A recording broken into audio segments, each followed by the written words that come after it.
আসসালামু আলাইকুম। নতুন প্লেলিস্ট নিয়ে চলে আসলাম। 18তম শিক্ষক নিবন্ধন সবগুলো অঙ্ক ইনশাল্লাহ ধাপে ধাপে দেখানো হবে।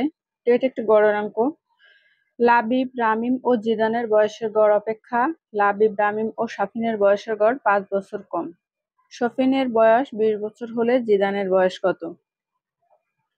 তো আমরা অঙ্কটা শুরু করি।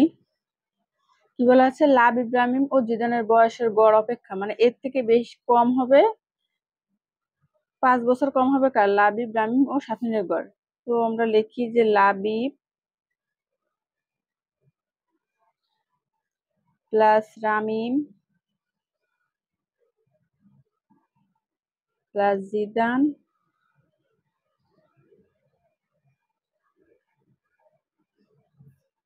এর গড় কত?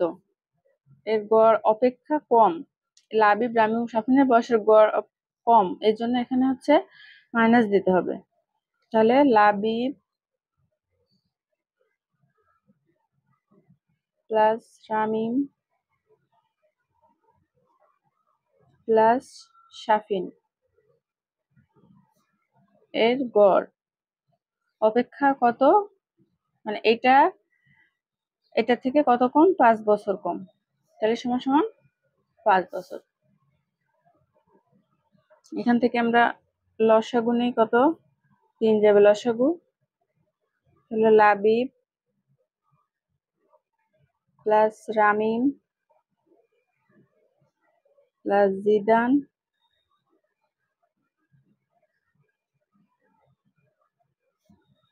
এখানে কি আছে? মাইনাস। তার মানে এখানে মাইনাস যেহেতু সেহেতু সবগুলো চিহ্ন চেঞ্জ হয়ে যাবে। Minus Labib plus Ramim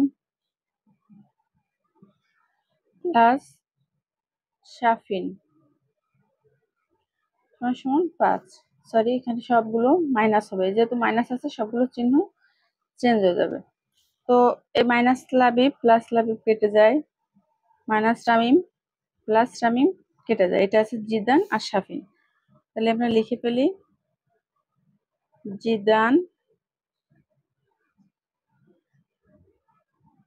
minus Shafin ভাগ 3 সমান সমান 5। এখন জিদানের বয়স, শাফিনের বয়স 20 বছর দেয়া আছে, তাহলে জিদানের বয়স কত? তাহলে জিদান না, শাফিনের বয়স কত দেয়া আছে? 20 বছর।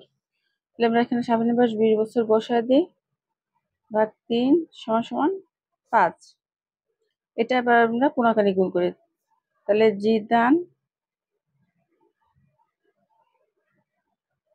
মাইনাস 20 সমান সমান 3 5 15, বা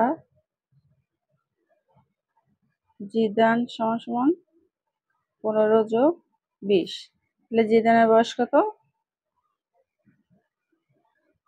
জিদানের বয়স হচ্ছে 35 বছর। এটাই হলো অ্যান্সার। আশা করি বুঝতে পারছেন। তো প্লেলিস্টের সবগুলো ভিডিও দেখতে অবশ্যই সাবস্ক্রাইব করে পাশে থাকবেন, এবং কোনো সমস্যা হলে অবশ্যই আমাকে কমেন্ট করে জানাবেন। ধন্যবাদ।